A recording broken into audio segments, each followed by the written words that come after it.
Okay, if you do these 7 things in 2025, you will not have to hire me to be your running coach. These are basically the main things I work with one-on-one with my clients. And they are the 7 things that done correctly, consistently, will lead to the best results and make 2025 your best year of running yet. Number 1 is to just run easier. I recently made a video about this where a new runner of mine, he came to me, has some running goals, and he's just running too hard too often. He does his average run faster than I do. And I mean, not bragging, I'm a sub 3 hour marathoner. And a lot of people do their typical runs who are slower than me, faster than me. And so when I think about running slow, and it can be very awkward for people at first to change anything in regards to how they're running.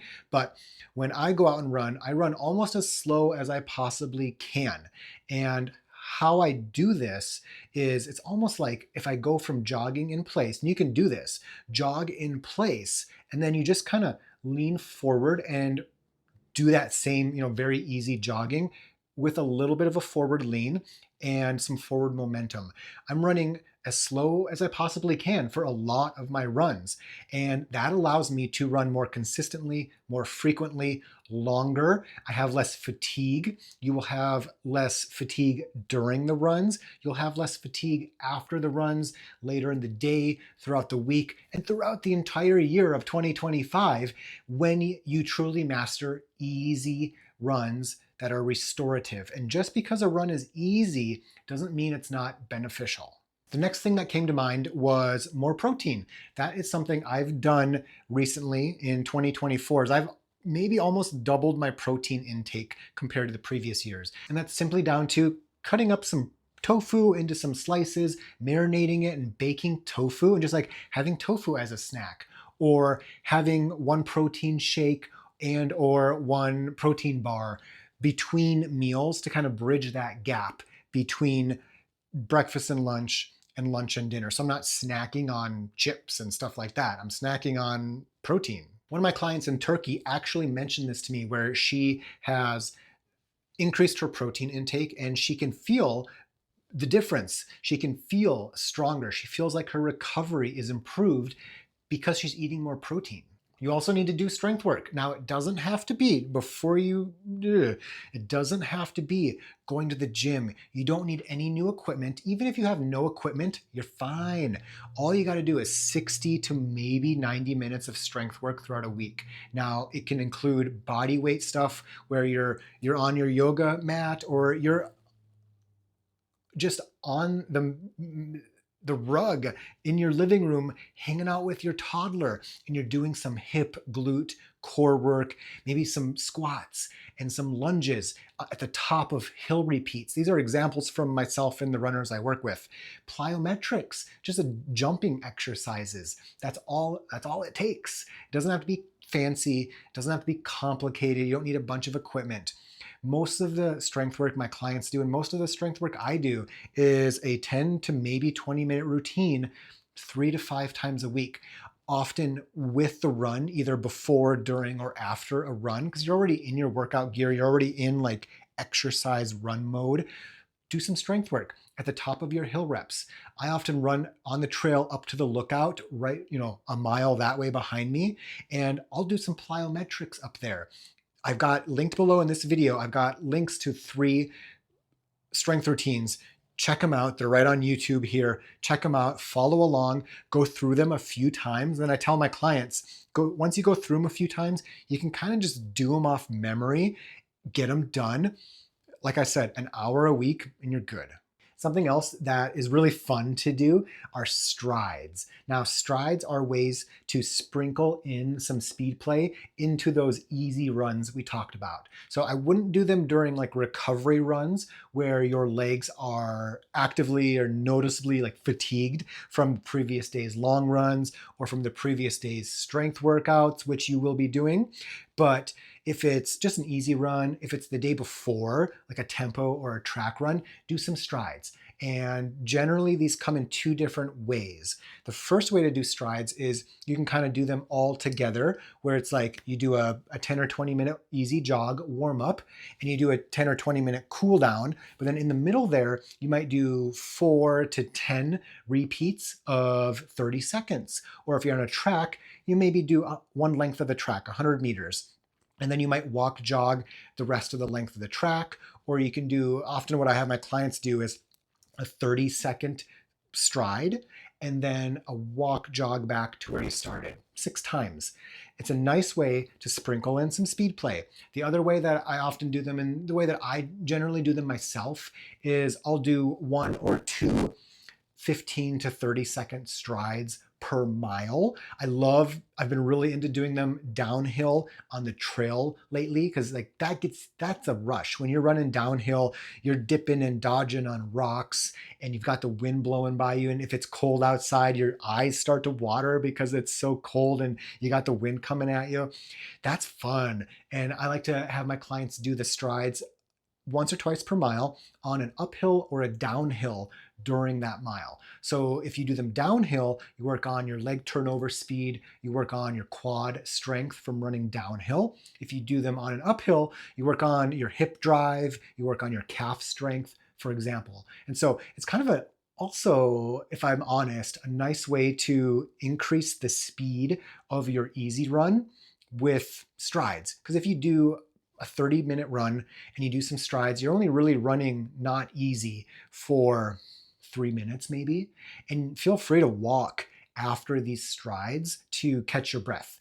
And the nice thing that you'll notice is that if you are running really easy and you do these strides, you'll actually your easy pace will actually speed up during the run from doing the strides. And they're not sprints. They're not like 10 out of 10 sprints. I describe them as you are chasing a ball that's going out into the road, not like you're chasing a kid that's going out into the road. Another one is lose some weight. Yeah, I said it. You can lose some weight if you've got weight to lose, and it will help your running. I was talking to a client of mine in the Philippines, and she's lost 20 pounds in the last 2.5 months. And she said that she feels lighter when she runs. And it's like, no doubt, if you're a little overweight or a lot overweight, and if you lose 20, 30 pounds, your running is going to be easier. Now, I'm not saying, you need to get down to 130 pounds, but if you're 170 pounds, it might behoove you to lose a little bit of weight. And you don't have to do that with calorie counting. You don't have to track all your food. For a lot of my clients, and this runner in the Philippines, for example, really the main thing she's doing is she is having more protein between meals instead of snacking on like a bag of peanuts, was her example. She will weigh out or measure out and kind of pre-portion her snacks. And so and this is what she said, instead of eating like a full bag of peanuts, she'll have just enough peanuts and then maybe a protein shake or a protein bar. And with another runner of mine, we're working on just like not eating like a garbage panda after dinner. Like there's no reason to have, this is my example,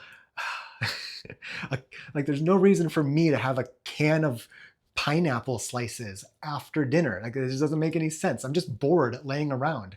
And so sitting around, I don't lay around after work sometimes, but after dinner.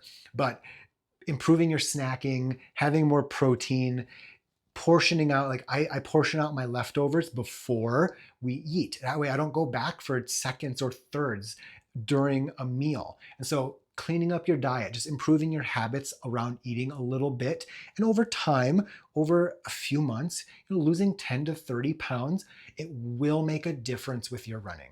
Okay, number 6 out of 7 ways to have the best year of running in 2025 yet and not have to hire me for coaching is to be more consistent. Something I often mention to my clients is no more than 2 days off. And so there's always flexibility. I put a schedule and a routine into the Final Surge calendar for my runners, But I kind of, I tell them you can shift things around. Don't do all 4 runs in the last 2 days of the week type of thing. But, based on your kid's schedule, your work schedule, the weather, stuff like that, feel free to shift things. But try to keep that consistency where we don't mean every day, and with frequency, back out from the viewpoint a little bit and look at the frequency over a month rather than over a week. Frequent running is 3 or 4 times a week. That's pretty good. And if you can kind of just stick to a rough routine of no more than 2 days off, so if you take 2 days off from running and or strength work, that third day you got to do something. You'll be glad you did. It'll be worth it. Your future self will be really pleased with your consistency over the course of months and years. So whatever you can do, even if I've been doing just half hour, 30, 45-minute runs lately, that's still thousands of footsteps over a run, and it still counts. The same is true for strength work. You can do your strength work on run days. That's my preference for lower body. And you can do your strength work, the upper body, the core on your non-running days. Again, checking off those boxes, it makes checking off future boxes easier. 10 minutes of strength work, 30 minutes of running minimum, that's a good day. And all a good year is a bunch of good days strung together. And so you don't need to revolutionize 2025. You just need to do a little better day by day, week by week. And that's a good year. And then the final thing is something that I've always done really well with my clients. And I did a lot or a lot better with myself when I had my toddler and when I was training for Boston. So when I trained to qualify for Boston, I was running like 8 or 9 times a week, rarely taking a full day off. Qualified, ran a 2:55. When I trained for Boston, it was totally different, where I was running 5 times a week. I was taking 2 full rest days, often Mondays and Fridays, where I wasn't doing any running, no strength work on those days. They were truly regenerative, restorative days. And those are big deals. And so that's another reason why I like to kind of put a lot of the running and the strength work together on the same days, is because that makes the rest days truly restorative. Now, go for a walk, go for a bike ride, of course, do some yoga maybe, but taking good, proper rest days will only benefit you into the future. Okay, I was gonna do 7, but I've got 8. And so the other one is to, piggybacking on the previous rest days, it's to rest faster. And what I mean by this is a client of mine recently asked me about the last time I had to take time off from running due to injury. And I thought about it. I'm like, I'm not really sure. I can't remember the last time I had to take an extended period of rest. And the reason for that is because I'm so fast to rest when something's not feeling quite right. And I tell my runners is that if you feel something's not right, like your calf is kind of twingy or your knee isn't feeling quite right, and you don't tell me and you go run on it 2 more times and you're forced to really rest because you shouldn't have ran those 2 times, you owe me $500. And it's a joke, but it really emphasizes that if you wouldn't have ran those 2 times, you probably would be fine. So I was training for Boston and I had a calf thing pop up. And so I ended the run. I walked back. I dialed it back, but I kept running, but I dialed back the training for about a week and a half.